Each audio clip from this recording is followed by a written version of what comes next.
Alright, sige po.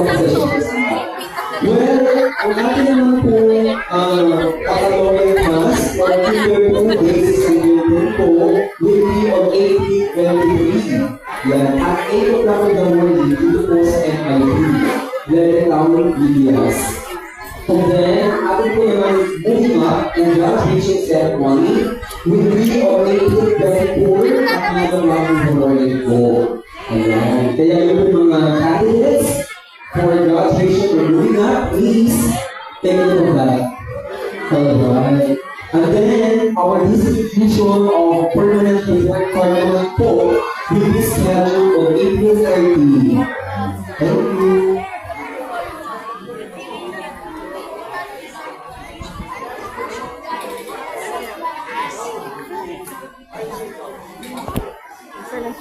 Ang pogi naman ni Junat ni Sean. Ako, cute nilang lahat eh. Si Justin, principal talaga rin. Oo nga, no? Diba? Dapat pala naka-coat din pala. Dapat naka-coat din pala si Franz. Ay, baka mainitan, magwala na naman. Sa akin, konti na lang. Malis na raw kayo dyan, mag-uumpisa na. Trigger po. Nakatama na ng picture. Yung angko button.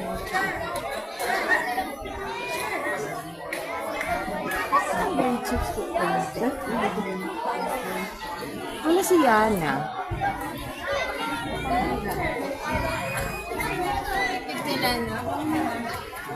50 Jasmine. Sarang ko nga ng buot. Ay, sorry ha. Okay lang yun. Maganda namang comment. Ano yan? Yan.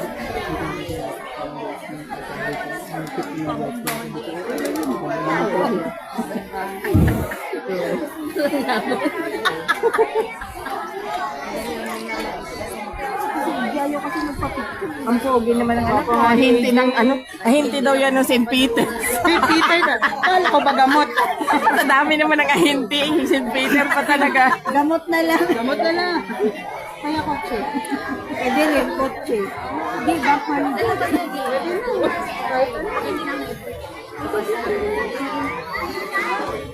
Ano? This is a one more warning to everyone. World-class secondary and universities, it is a great pleasure to have all of you here today as we celebrate aspirations, talents, and abilities of yourself. Picture dyan.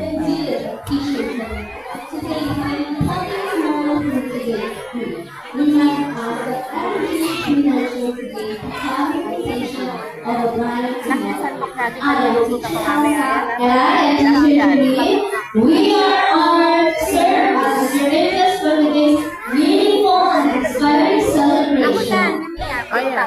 Before we open our program, let us witness the procession of our learners from preschool to grade 10. Hindi naman yung mukha niyan. Nagagalit na yan niya. Sa init lang nasa ulo. Ano pinangako mo? Let's have preschool department together with Secretary Miss Lani Lewin and Miss Marina Casino. Let's give her a round of applause. Palakpak naman kayo. Ako naman na yan.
Next up, we have grades 7 and 8 with their respective advisor, Ms. Rosana Buell.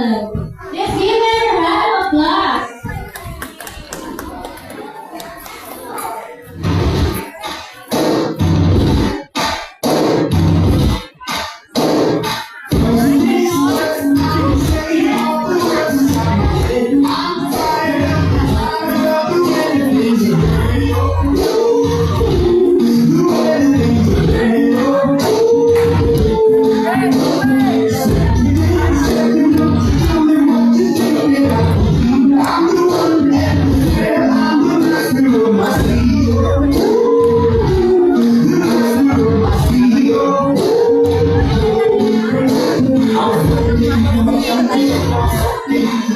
And of course, my great gentlemen, let's give them a round of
Sing all day, sing what I say.